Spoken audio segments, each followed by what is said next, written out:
আমার শাশুড়ি মা আমাকে গ্রামের বাড়িতে পাঠিয়ে দিলেন শ্বশুর মশাইয়ের সাথে। সেদিন হঠাৎ বৃষ্টি এলো, আর আমি বাইরে ভিজে বাড়িতে ঢুকলাম। বুঝতে পারলাম শাড়িটা পুরো ভিজে গেছে, আর খোলা চুলগুলো কাঁধের ওপর নেমে পড়ছে। বৃষ্টির জল মুখ দিয়ে গড়িয়ে পড়ছিল, আর ঠান্ডা বাতাসে একটা শীতল অনুভূতি হচ্ছিল।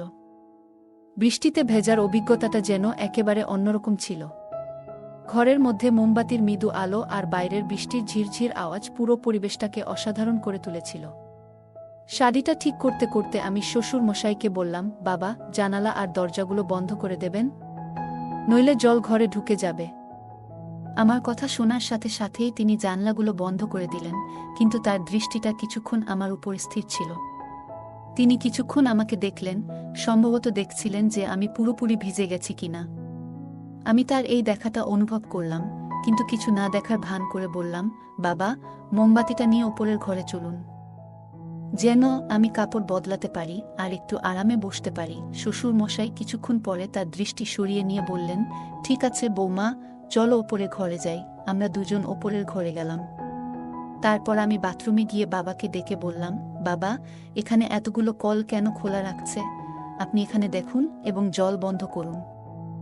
বাবুজি বাথরুমে এসে নলগুলো বন্ধ করতে লাগলেন। ঠিক তখনই আমার পা হঠাৎ ফসকে গেল, আর বাবুজি আমাকে তৎক্ষণাৎ ধরে ফেললেন। আমার মনে তখন বেশ অস্বস্তি হচ্ছিল, কিন্তু আমরা দ্রুত পরিস্থিতি সামলে নিলাম। কিন্তু শ্বশুর মশাই আমাকে বন্ধুরা, আজকের গল্পটি আরও স্পেশাল, কেউ মিস করো না।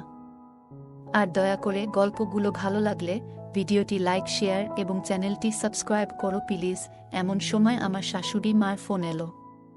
আমি আগে থেকেই বুঝতে পারছিলাম যে কিছু একটা গুরুত্বপূর্ণ কথা হবে, কারণ তিনি সাধারণত তেমন কোনো কারণ ছাড়া এত তাড়াতাড়ি আমাকে ফোন করেন না। আমি তখন অফিসে ছিলাম। আমি ফোনটা তুলে নিলাম এবং তার কণ্ঠে হালকা উত্তেজনা লক্ষ্য করলাম। তিনি সরাসরি বললেন, বৌমা, তোমাকে তোমার বাবুজির সাথে গ্রামে যেতে হবে, অনেক গুরুত্বপূর্ণ কাজ আছে। আমার শাশুড়ি মার কথা শুনে আমি একটু অবাক হয়ে গেলাম। আমার মাথায় তখনই ভাবনা এলো, কেন তিনি নিজে যাচ্ছেন না, আর কেন আমাকে যেতে হবে? আমি শান্তভাবে বললাম, শাশুড়ি মা, আপনি এবং আপনার ছেলে কি একসাথে যেতে পারতেন না? আমারও অফিসের কাজ রয়েছে। শাশুড়ি মা একটু গম্ভীর হয়ে বললেন, বৌমা, তুমি তো জানো আমি যখনই বাইরে যাই আমার শরীরটা ভালো থাকে না। আর তোমার স্বামী সবসময় নিজের কাজে ব্যস্ত থাকে বা তার বন্ধুদের সাথে মিলে মদ খেয়ে সময় কাটায়।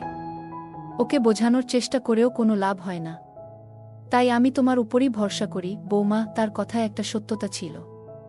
আমার স্বামী সত্যিই তার বন্ধুদের সাথে সময় কাটাতে বেশি পছন্দ করত, আর বাড়ির কাজের ব্যাপারে তার কোনো আগ্রহ ছিল না। পরিস্থিতি বুঝে আমি শাশুড়ি মাকে বললাম, ঠিক আছে শাশুড়ি মা, আপনি যেমন চান। শাশুড়ি মা তখন শান্তভাবে বললেন, বৌমা, তোমাকে প্রপার্টির কাজ দেখার জন্য যেতে হবে, এটা খুবই জরুরি। আর তুমি ঠিকভাবে সামলে নিতে পারবে। বাবুজির সাথে সোমবার থেকে বুধবার পর্যন্ত সেখানে থাকলেই চলবে।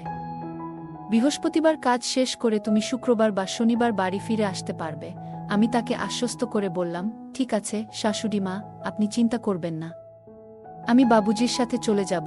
আমি দ্রুত সিদ্ধান্ত নিলাম এবং ভাবতে লাগলাম যে গ্রামের বাড়িতে যাওয়া আমার জন্য একটি নতুন অভিজ্ঞতা হতে পারে। আসলে অনেকদিন ধরেই আমি বাড়ি আর অফিসের কাজের মধ্যে আটকে ছিলাম, তাই একটা বিরতির প্রয়োজন অনুভব করছিলাম। শাশুড়ি মা ঠিকই বলেছিলেন, গ্রামের বাড়িটা বেশ বড় এবং সুন্দর ছিল। হয়তো এই পরিবর্তন আমার জন্য একটু নতুনত্ব নিয়ে আসবে। তো বন্ধুরা, এবার আমি আপনাদের আমার বাবুজির ব্যাপারে বলি, মানে আমার শ্বশুরমশাইয়ের ব্যাপারে। আমার শ্বশুরমশাইয়ের বয়স প্রায় 60 বছর হবে, কিন্তু এই বয়সেও তিনি বেশ শক্তসমর্থ এবং পরিশ্রমী। আমাদের ব্যবসা শুরু থেকেই ভালোই চলেছে, তাই আমাদের পরিবারে কোনো কিছুর অভাব নেই। আমাদের বাড়িতে গাড়ি, চাকরবাকর এবং বড় একটা গ্রামে বাড়ি সবই আছে। আমার একটা মেয়ে আছে, তবে সে টেস্ট টিউব পদ্ধতির মাধ্যমে জন্মেছে। হ্যাঁ, আমার মেয়ে আমার স্বামীর মাধ্যমে জন্মায়নি, কারণ আমার স্বামী সেই সক্ষমতা রাখেন না। এই সত্যটি কেবল আমি এবং আমার শ্বশুরমশাই জানে, বাড়ির অন্য কেউ, এমনকি আমার শাশুড়ি মাও এ ব্যাপারে কিছু জানেন না। যখন শাশুড়ি মা আমাকে গ্রামের বাড়িতে যেতে বলেছিলেন, আমি ভেতর থেকে একটু খুশিই হয়েছিলাম। সেদিন রাতেই আমি পরের দিন গ্রামের বাড়িতে যাওয়ার প্রস্তুতি নিতে শুরু করলাম। এরপর আমি আমার শ্বশুরমশাইয়ের ঘরে গেলাম। আমাদের বাড়িতে সবসময় একটি নিয়ম ছিল যে মহিলারা বাড়ির ভেতর মাথায় শাড়ির আঁচল রাখবে। আমাদের বাড়ির নিয়ম ছিল যে কোনো পুরুষের সামনে মাথার আঁচল ছাড়া থাকা ঠিক নয়। হ্যাঁ, আমি নিজেকে এক সংস্কারী বৌমা হিসেবে গর্ব করি। আমি তখন আমার শ্বশুরমশাইয়ের ঘরে প্রবেশ করলাম, কিন্তু দেখলাম তিনি তখন বই পড়ছেন। আমি বললাম, বাবুজি, বইটা বেশিক্ষণ পড়বেন না, কাল আমাদের খুব সকালে গ্রামের বাড়ি রওনা দিতে হবে। আপনি তো নিজেই আমাকে এটা বলেছিলেন। আমি শ্বশুরমশাইয়ের ব্যাগেও কিছু প্রয়োজনীয় জিনিস রেখেছিলাম, তবে তখন লক্ষ্য করলাম তার মনোযোগ অন্য কোথাও ছিল। তিনি বইয়ের দিকে না তাকিয়ে অন্যদিকে দেখছিলেন। একটা বিষয় বলা হয়নি, আমার নাম প্রিয়া। আমি একজন সাধারণ কিন্তু আত্মবিশ্বাসী নারী, যে একটি সুশীল পরিবার থেকে এসেছি। আমার বয়স ৩০ বছর, উচ্চতা ৫ ফুট ২ ইঞ্চি এবং আমি একটু স্বাস্থ্যবান। আমার গায়ের রং ফর্সা। আমি যখন শাড়ি পরি, সেটা অনেকটা মডেল বিপাশা বসুর মতো স্টাইলে পরি, আর প্রায় লোকের দৃষ্টি আমার দিকে আটকে যায়। আমি এসব বলছি যাতে আপনি আমার কল্পনা করতে পারেন এবং আমার গল্প পড়ার সময় আমার চেহারা আপনার মনে স্পষ্টভাবে ফুটে ওঠে। আমি একজন সাধারণ মেয়ে, যে পরিবার ও সমাজের নিয়মের মধ্যে জীবনযাপন করছি। কিন্তু এইবারের গল্পে কিছু একটা আলাদা ঘটেছে, এমন কিছু যা আমার জীবনে এক নতুন মোড় নিয়ে এসেছে, যা আমি কখনো স্বপ্নেও ভাবতে পারি নাই। আমরা দুপুরের পর একটু দেরিতে রওনা হলাম। আমরা গাড়িতে যাচ্ছিলাম, আর আমার শ্বশুরমশাই গাড়ি চালাচ্ছিলেন। ট্রাফিকের কারণে আমরা সন্ধ্যা ৭টার দিকে গ্রামে পৌঁছালাম। সেখানে আমাদের একটি ছোট্ট সুন্দর বাড়ি আছে, যা একটি ছোট পাহাড়ের উপরে অবস্থিত। যদিও পাহাড়ে অবস্থিত, গাড়ি সহজেই সেখানে যেতে পারে। বাড়িটি একতলা, চারপাশে সুন্দর পাহাড় আর ঠান্ডা বাতাস বইছিল। আমাদের কিছু আত্মীয়ও সেখানে ছিল, তাই তারা আমাদের রাতের খাবারের জন্য আমন্ত্রণ জানিয়েছিল। সেখানে আমাদের বাড়ির দেখাশোনা করার জন্য সুনীল নামের একজন কর্মচারীও ছিল। কিন্তু তার বাড়ির কোনো একজনের শরীর খারাপ হওয়ায় সে পরদিন সকালে বাড়ি ফিরতে চাইছিল, আর শ্বশুরমশাই তাকে গ্রামের বাড়িতে যাওয়ার অনুমতি দিয়েছিলেন। বাইরে তখন বৃষ্টি হচ্ছিল, আর আমরা আত্মীয়ের বাড়িতে রাতের খাবার খেতে গেলাম। আমরা খাওয়া দাওয়ার সব আয়োজন সেখানেই করেছিলাম। কিছুক্ষণের মধ্যেই আমার বড় শাশুড়ি মা এলেন এবং আমাদের মধ্যে কিছু পারিবারিক আলোচনা হলো, যা সাধারণত পরিবারে হয়ে থাকে। সেই রাত বড় শাশুড়ি মা আমাদের বাড়িতেই থেকেছিলেন। আমার শ্বশুরমশাই আর বড় শাশুড়ি মার স্বামী একসাথে বসে তাদের বাড়িতে মদ্যপান করছিলেন, এবং এভাবেই আমাদের রাত কেটে গেল। সোমবার এভাবেই শেষ হল।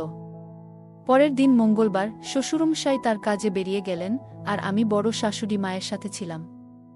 সেই রাতে আমরা বড় শাশুড়ি মায়ের বাড়িতে রাতের খাবার খেলাম, এবং আমার শ্বশুরমশাই আবারও বড় শাশুড়ি মার স্বামীর সাথে বসে মদ্যপান করছিলেন।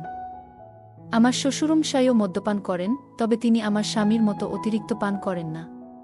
কিছুক্ষণ পর শ্বশুরমশাই বললেন, বৌমা, আমি বাংলোর দিকে যাচ্ছি। বড় শাশুড়ি মা বললেন, আপনি যান, আমাদের আরও কিছু কথা আছে। কিছু সময় পরে আমি বড় শাশুড়ি মায়ের বাড়ি থেকে বেরিয়ে এলাম। তখন বাইরে প্রবল বৃষ্টি হচ্ছিল, তাই বড় শাশুড়ি মা আমাকে একটি ছাতা দিলেন এবং আমি বাড়ি ফিরে এলাম। বাড়িতে এসে দেখলাম শ্বশুরমশাই আবারও মদ্যপান করতে করতে টিভি দেখছেন। আমি বাড়িতে পৌঁছানোর সময় বৃষ্টি এবং বাতাসের কারণে পুরোপুরি ভিজে গিয়েছিলাম। আমাদের বাড়িটি ছিল বেশ বড়, একটি বাংলো, কিন্তু আমি সেটিকে বাড়ি বলতেই বেশি ভালোবাসতাম। নিচে ছিল একটি বড় হল রুম এবং উপরে কয়েকটি ঘর। ছাতাটি ছিল ছোট, আর যখন বৃষ্টিতে ভিজে আমি ঘরে ঢুকলাম, তখন অনুভব করলাম আমার শাড়িটি পুরোপুরি ভিজে গিয়েছে। আমার খোলা চুলগুলি কাঁধের উপর নেমে এসেছিল, আর সেগুলোতে এখনও বৃষ্টির জল ঝরছিল। ঠান্ডা বাতাসের জন্য হালকা শীত লাগছিল। বৃষ্টিতে ভেজার এই অনুভূতি একেবারেই আলাদা ছিল। ঘরের ভেতরে মোমবাতির হালকা আলো এবং বাইরের প্রবল বৃষ্টির শব্দ পরিবেশটিকে আরও বিশেষ করে তুলেছিল। আমি আমার শাড়ির আঁচল ঠিক করতে করতে শ্বশুরমশাইকে বললাম, বাবুজি, জানালা এবং দরজা বন্ধ করে দিন, না হলে জল ভিতরে চলে আসবে। আমার কথা শুনে তিনি সাথে সাথেই জানালাগুলি বন্ধ করে দিলেন, তবে কিছুক্ষণ ধরে তার দৃষ্টি আমার দিকে স্থির ছিল। তিনি আমার দিকে তাকিয়েছিলেন, যেন দেখার চেষ্টা করছিলেন আমি সম্পূর্ণ ভিজে গিয়েছি কিনা। তার সেই নজর আমার একটু অস্বস্তি লাগল। আমি সেটাকে উপেক্ষা করে বললাম, বাবুজি, মোমবাতি নিয়ে উপরের ঘরে চলুন, যাতে আমি কাপড় পরিবর্তন করে একটু বিশ্রাম নিতে পারি। কিছুক্ষণ পরে শ্বশুরমশাই তার দৃষ্টি সরিয়ে নিলেন এবং সম্মতি জানিয়ে বললেন, ঠিক আছে বৌমা, চলো উপরে যাই। আমি এবং শ্বশুরমশাই উপরের ঘরে চলে গেলাম। এরপর আমি বাথরুমে ঢুকে বললাম, বাবুজি, এখানে এতগুলো পানির ট্যাপ কেন খোলা আছে? আপনি একটু দেখুন এবং এগুলো বন্ধ করে দিন, অযথা এইভাবে পানিগুলো অপচয় হচ্ছে। শ্বশুরমশাই বাথরুমে এলেন এবং ট্যাপগুলো বন্ধ করতে শুরু করলেন। কিন্তু হঠাৎ করেই শাওয়ার চালু হয়ে গেল, আর আমি আবারও ভিজে গেলাম। আমি তখন নীল শাড়ি পরেছিলাম, আর মাথায় আঁচলটাও ছিল। দেখলাম শ্বশুরমশাই নীরবে আমার দিকে তাকিয়ে আছেন ভয়ে। আমি কিছু বলি কিনা। বৃষ্টির জন্য আমার শাড়িটি পুরোপুরি ভিজে গিয়েছিল, আর তিনি আমার দিকে এক দৃষ্টিতে তাকিয়েছিলেন। একদিন এরকমই হয়েছিল, আমার শ্বশুরমশাই প্রায় বন্ধুদের সাথে বাইরে ঘুরতে যেতেন। তার সিগারেট খাওয়ার অভ্যাসও ছিল।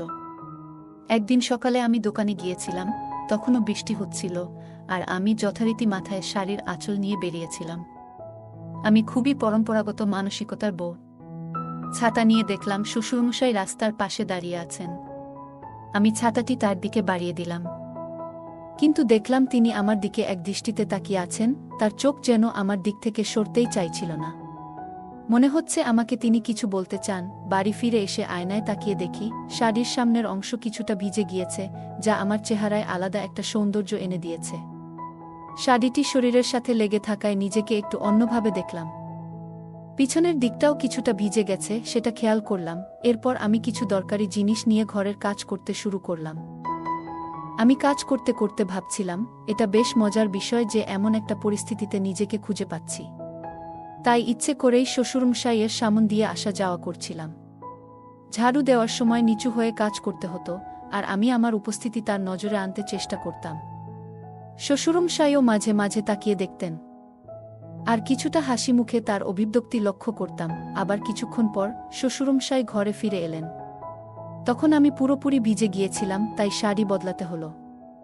শ্বশুরমশাই বসেছিলেন যেখানে একটি আলমারি ছিল। আমি আলমারি খুলে আরেকটি লাল শাড়ি বের করলাম। ঘরের পাশে আরেকটি ছোট কক্ষ ছিল, যেখানে আমি শাড়ি বদলাতে গেলাম। শ্বশুরমশাই তখন বারান্দায় বসে বিশ্রাম নিচ্ছিলেন। দরজাটা সামান্য খোলা রেখেছিলাম, কারণ ঘরে একটু বাতাস আসার দরকার ছিল। আমি শাড়ি বদলাতে শুরু করলাম, আর শাড়ির ভাঁজ খুলতে খুলতে চুড়ির হালকা আওয়াজ হচ্ছিল। শ্বশুরমশাইও বাইরে বসেছিলেন, তবে তার উপস্থিতি তেমন গুরুত্ব দিচ্ছিলাম না। আমার শাড়ি বদলানোর সময় আমি পুরোপুরি নিজের কাজে মনোযোগ দিচ্ছিলাম, যদিও ঘরের পরিবেশে একটা অন্যরকম মৃদু অস্বস্তি টের পাচ্ছিলাম। কিন্তু এটিকে খুব সাধারণভাবে নিলাম এবং কাজ চালিয়ে গেলাম। আমি লক্ষ্য করছিলাম, বাবুজি তখন বারান্দায় বসে বিশ্রাম নিচ্ছিলেন। আমি বুঝতে পারছিলাম যে তিনি আমার কিছু কাজ খেয়াল করছেন। তিনি ধুতিটা কিছুটা ঠিক করছিলেন। ঘরটি কিছুটা অন্ধকার ছিল, তবে মোমবাতির নরম আলো ঘরের পরিবেশকে একটু আলাদা করে তুলেছিল। আমি ধীরে ধীরে শাড়ি বদলাতে শুরু করলাম। যদিও শাড়ি পুরো শরীরকে সহজেই ঢেকে নিতে পারে, আমার মনে হচ্ছিল এটি যথাযথভাবে জড়িয়ে নিতে সময় লাগছে। আমার আর বাবুজির মধ্যে বেশ কিছুটা দূরত্ব ছিল, প্রায় 12-15 ফুট। তিনি সোফায় বসে বাইরে তাকিয়েছিলেন, এবং আমি আমার কাজ নিয়ে ব্যস্ত ছিলাম। আমি আমার চপ্পলের বোতাম খোলার চেষ্টা করছিলাম, যা বেশ শক্ত হওয়ায় খুলতে কিছুটা সময় লাগছিল। অবশেষে অনেক চেষ্টা করে বোতামটা খুলতে পেরেছি। বাবুজি তখন ধুতিটা একটু ঠিক করছিলেন, এবং তার সামান্য নড়াচড়া ঘরের অন্ধকারের মধ্যেও আমি দেখতে পাচ্ছিলাম। আমি চপ্পলের শেষ বোতামটা খুলে একটু অন্যদিকে ঘুরলাম। হয়তো তিনি তখন চারপাশের সবকিছু ভালোভাবে লক্ষ্য করতে পারছিলেন, কারণ রাত তখন প্রায় 1টা। আমি বাবুজির দিকে একটু বেশি ঘুরে গিয়েছিলাম। শাড়ি বদলানোর সময় আমার চুড়ির শব্দ ঘরে প্রতিধ্বনিত হচ্ছিল। শাড়ি পাল্টাতে পাল্টাতে আমি বললাম, বাবুজি, আজ আপনার দিন কেমন কাটল? আজ তো অনেক কাজের মধ্যে ছিলেন, মনে হয় ক্লান্ত হয়ে পড়েছেন। বাবুজি ধুতির কিছুটা ঠিকঠাক করতে করতে বললেন, হ্যাঁ বৌমা, আজ কাজ অনেক ছিল, কিন্তু আমি ক্লান্ত নই। এই গ্রামের বাতাসই যেন প্রাণ ভরে দেয়া। আমি ইতিমধ্যেই আমার শাড়ি পরছিলাম এবং এরপর ধীরে ধীরে বাকি জামা গুছিয়ে নিচ্ছিলাম। সেই সময় আমি বাবুজির সঙ্গে কথোপকথন চালিয়ে যাচ্ছিলাম। ঘরে বিদ্যুৎ ছিল না, তাই আমি একটা মোমবাতি জ্বালিয়েছিলাম, যার আলো বাবুজির মুখটা ঠিকভাবে দেখা যাচ্ছিল না। আমি বাবুজিকে বললাম, বাবুজি, মা আর কাকাকে নিয়ে খুব চিন্তায় আছি। বাবুজি বললেন, বৌমা, তোমার চিন্তা করার কিছু নেই। আমি বললাম, বাবুজি, গত রাতের মতো আজও বারান্দায় শুইতে যাবেন না। বাইরে আজ অনেক বাতাস আর ঠান্ডা। আমাদের বিছানাটা বড়, আমার সঙ্গে বিছানাতেই শুয়ে পড়বেন। আমার কথা শুনে তিনি চুপ থাকলেন, কিছু বললেন না। আমি আবার শাড়ি পরতে শুরু করলাম, মনোযোগ দিয়ে শাড়ির শেষ অংশটা ঠিক করে নিলাম। ঘুরে দাঁড়িয়ে নিজেকে সামলে নিলাম, তারপর হালকা হাসি দিয়ে বাবুজিকে জিজ্ঞেস করলাম, বাবুজি, আমার শাড়ি কেমন লাগছে? বাবুজি একটু অবাক হয়ে তাকালেন। আমি আবার বললাম, বাবুজি, নতুন শাড়িতে কেমন লাগছে? এরপর আমি বারান্দার দিকে হাঁটতে শুরু করলাম। বাবুজি তখনও সোফায় বসেছিলেন, আমার দিকে তাকিয়ে। আমি বললাম, বাবুজি, আপনি বারান্দায় আসুন, একটু গ্রামের বাতাস খেতে ভালো লাগবে। বাবুজি কিছুক্ষণ পর বারান্দায় এলেন। আমি তাকে আবার জিজ্ঞেস করলাম, বাবুজি, বলুন তো, আমাকে এই শাড়িতে কেমন লাগছে? আমি তখন মাথায় পল্লু দিয়ে দাঁড়িয়েছিলাম। বাবুজি বললেন, হ্যাঁ বৌমা, তোমাকে অনেক সুন্দর লাগছে শাড়িতে। এরপর বললাম, বাবুজি, আপনার সঙ্গে একটা কথা বলার আছে। বাবুজি বললেন, হ্যাঁ বৌমা, কি কথা? আমি বললাম, বাবুজি, আপনার মনে আছে যখন আপনার বন্ধু বা আমার স্বামীর বন্ধুরা আসে, আমি আপনাকে বলি তাদের জন্য চা নিয়ে যান? বাবুজি বললেন, হ্যাঁ বৌমা, মনে আছে। আমি বললাম, তারা আমায় এক বিশেষ দৃষ্টিতে দেখে, কিন্তু এতে আমার অনেক অস্বস্তি লাগত। বাবুজি একটু চিন্তিত হয়ে বললেন, বৌমা, এভাবে ভাবার কোনো দরকার নেই। আমি হালকা হেসে বললাম, বাবুজি, এই বিশ্বাসটা আমাদের মধ্যে থাকুক।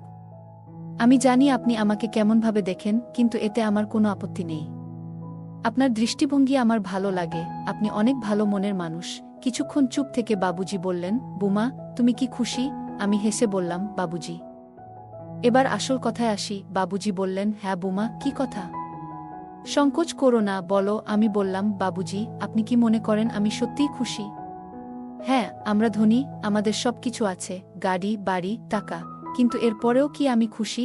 বাবুজি বললেন, বৌমা, তোমাকে খুশি দেখতেই আমার ভালো লাগে। কিন্তু তুমি খুশি নও কেন বলো? আমি একটু চুপ থেকে বললাম, বাবুজি, আপনার ছেলে। বাবুজি প্রশ্ন করলেন, আমার ছেলের কি সমস্যা আছে বলো? আমি গভীর শ্বাস নিয়ে বললাম, বাবুজি, আপনি কি মনে করেন শুধু অর্থ আর সম্পত্তি থাকলেই সুখ পাওয়া যায়? আসল সুখ তো দাম্পত্য জীবনের। বাবুজি কিছুক্ষণ চুপ করে থেকে বললেন, বুমা, তোমার যা বলার আছে খোলাখুলি বলো, সংকোচ করো না। আমি একটু দ্বিধা করে বললাম, আপনার ছেলে এখন আর আগের মতো আমার সাথে সম্পর্ক রাখছে না। আমাদের মধ্যে যে যোগাযোগ ছিল সেটা আর নেই। বাবুজি ধীরস্থিরভাবে শুনলেন। আমি বললাম, আমি জানি বাবুজি, আপনার জীবনেও হয়তো অনেক চাপ আছে, আপনার নিজের জীবনের দায়িত্বগুলোও কম নয়। বাবুজি তখনও শান্তভাবে শুনছিলেন। আমি বললাম, আপনাকে সবসময় খুব শান্ত দেখি, কিন্তু আমি বুঝতে পারি আপনারও হয়তো কিছু অনুভূতি আছে যা আপনি প্রকাশ করেন না। বাবুজি আমাকে দেখে একটু নার্ভাস হয়ে পড়লেন। তারপর হঠাৎই গম্ভীর হয়ে বললেন, বুমা, তুমি কেমন কথা বলছ? আমি কখনো এমন কিছু ভাবিনি।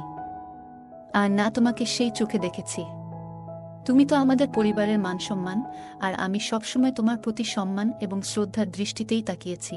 আমি একটু ঘাবড়ে গেলাম, কিন্তু আমার কথা চালিয়ে গেলাম। বাবুজি, আমি এসব কথা বলছি কারণ মাঝে মাঝে মনে হয় আমরা আমাদের সম্পর্কগুলো নিয়ে খোলাখুলি কথা বলতে পারি না। আপনি আমাকে খুব সম্মান করেন, কিন্তু আমি কয়েকবার আপনার চোখে কিছু আলাদা দেখেছি। বাবুজি কিছুটা অস্বস্তিতে পড়ে গেলেন, কিন্তু আবারও গম্ভীরভাবে উত্তর দিলেন, তোমার ধারণা ভুল, বুমা। পরিবারের সম্পর্কগুলো খুব পবিত্র, এবং আমাদের সবসময় সেগুলোর সম্মান করা উচিত। তোমার এমন কিছু ভাবার প্রয়োজন নেই। যদি তোমার কখনো এমন অনুভূতি হয়ে থাকে, আমি তার জন্য ক্ষমা চাই। কিন্তু আমার উদ্দেশ্য কখনোই এমন ছিল না। আমি বাবুজির কথায় সত্যতার ছোঁয়া পেলাম। তিনি সবসময় পরিবারের দায়িত্ব সততার সঙ্গে পালন করেছেন, আর হয়তো আমি ভুল বোঝাবুঝির শিকার হয়েছি। আমি মাথা নিচু করে বললাম, মাফ করবেন বাবুজি।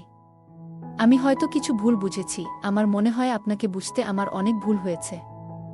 বাবুজি কোমল স্বরে বললেন, বোমা, এই বাড়িতে তুমি আমাদের মেয়ের মতো। হ্যাঁ, আমি চাই তুমি সবসময় খুশি থাকো, এবং এমন কোনো ভাবনা মনে না রাখো যা আমাদের সম্পর্ককে দুর্বল করে। বাবুজি বললেন। সেই মুহূর্তে আমার মনে হলো আমি অযথা বাবুজি আর আমার সম্পর্ক নিয়ে ভুল ধারণা পুষে রেখেছিলাম। আমি নিজেকে প্রতিজ্ঞা করলাম, ভবিষ্যতে আমি কখনো এমন কিছু ভাবব না, এবং সবসময় পরিবারের সম্পর্কগুলোকে সম্মান দেব। সম্পর্কগুলোর মধ্যে সততা ও খোলামেলা কথোপকথন অত্যন্ত গুরুত্বপূর্ণ। যখন আমরা আমাদের ভাবনা ও অনুভূতিগুলো নিঃসংকোচে ভাগ করে নিই, তখনই সম্পর্কের ভিত্তি মজবুত হয়। যে কোনো সম্পর্কের শক্তি নির্ভর করে আমরা একে অপরের প্রতি কতটা সৎ এবং আন্তরিক। কখনো কখনো আমরা আমাদের ভাবনা ও অনুভূতিগুলো লুকিয়ে রাখি, যা ভুল বোঝাবুঝির সৃষ্টি করতে পারে। যখন আমরা কারো প্রতি আগে থেকেই কোনো ধারণা বা মত তৈরি করি, তখন বাস্তবতা থেকে দূরে সরে যাই।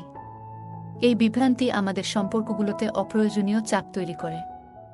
যদি আমরা আমাদের মনের কথা খুলে না বলি তাহলে অপর ব্যক্তি আমাদের সম্পর্কে সঠিক ধারণা পাবে না এবং ভুল সিদ্ধান্তে পৌঁছাতে পারে। তাই একে অপরের সাথে খোলাখুলি কথা বলা অত্যন্ত গুরুত্বপূর্ণ। এতে শুধু আমাদের অনুভূতিগুলো পরিষ্কার হয় না, পাশাপাশি অন্যজন আমাদের অবস্থান ও চিন্তাভাবনা সম্পর্কে সঠিক ধারণা পায়। সৎ কথোপকথনের মাধ্যমে সম্পর্কের বিশ্বাস ও বোঝাপড়া বাড়ে, যা আমাদের একে অপরের আরও কাছাকাছি নিয়ে আসে। সম্পর্কগুলো সফল করার জন্য কথা বলাকে সর্বোচ্চ গুরুত্ব দেওয়া উচিত। তো বন্ধুরা, এটাই ছিল আমাদের আজকের ছোট্ট গল্প। গল্পটা কেমন লাগলো জানাতে ভুলবে না। আরও মজার মজার রোমান্টিক গল্প শুনতে চাইলে ভিডিওটি লাইক, শেয়ার এবং চ্যানেলটি সাবস্ক্রাইব করতে এবং বেল আইকনটি ক্লিক করতে ভুলবে না। ধন্যবাদ।